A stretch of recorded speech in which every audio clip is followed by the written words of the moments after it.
തുടർഭരണം ഉണ്ടായാൽ ആരായിരിക്കും മുഖ്യമന്ത്രി എന്ന് ഇപ്പോൾ തന്നെ നമുക്ക് നല്ല മുഖ്യമന്ത്രി ഇവിടെ ഇല്ലേ? അപ്പൊ ആ പിന്നെ മുഖ്യമന്ത്രി വേറെ തന്നെ ചിന്തേണ്ട ആയിരിക്കും ആവശ്യം എന്താ? മാറി ചിന്തിക്കേണ്ട പിന്നെ ആവശ്യമില്ല. നമുക്ക് മാറി ചിന്തിക്കേണ്ട കാര്യം എന്താ? ഇന്ന് ഈ കേരളം ഇന്നത്തെ കേരളമാക്കി തീർക്കുന്നതിൽ വലിയ പങ്ക് വഹിച്ച 10 വർഷക്കാർ തുടർ ഗവൺമെൻറ് വന്ന് 10 വർഷക്കാലം ഭരണം നടത്തി. അതിദരിദ്രരില്ലാത്ത കേരളം, ഭവനരഹിതരില്ലാത്ത കേരളം. നിങ്ങൾ നോക്കൂ, 1 കോടിയിലോളം ആളുകൾക്കായി ഇപ്പം പെൻഷൻ, 62 ലക്ഷം ആളുകൾക്ക് 2000 ഉറുപ്പിക വീതം പെൻഷൻ കൊടുക്കുകയാണ്. ഇപ്പം 31 ലക്ഷം ആളുകൾക്ക്, സ്ത്രീകൾക്ക്, യുവാക്കൾക്ക് ഒരുപാട് സാമൂഹ്യക്ഷേമ പെൻഷൻ, എല്ലാ പെൻഷനും വർദ്ധിപ്പിച്ചില്ലേ? ഇങ്ങനെ കേരളത്തിൻ്റെ ഖജാനാവിലെ പണം ജനങ്ങൾക്ക് കൊടുക്കുകയാണ്. അതൊരു ഇടതുപക്ഷ നയത്തിൻ്റെ ഭാഗമാണ്. ഈ പണം ജനങ്ങളിലേക്ക് വന്നാൽ അത് രാജ്യം ക്രിയേറ്റീവാണ്, ഉൽപ്പാദനക്ഷമതയാണ്, രാജ്യം അഭിവൃദ്ധിപ്പെടും.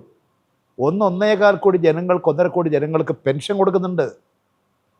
ആ പെൻഷൻ കൊടുക്കുന്ന പണം ക്രിയേറ്റീവാണ്, അത് രാജ്യം അഭിവൃദ്ധിപ്പെടുത്തും. ആ നിരീക്ഷണമാണ് ഇടതുപക്ഷത്തിൻ്റെ സമീപനം. അത് വെച്ചുകൊണ്ടാണ് കേരളത്തെ സമീപിക്കുന്നത്.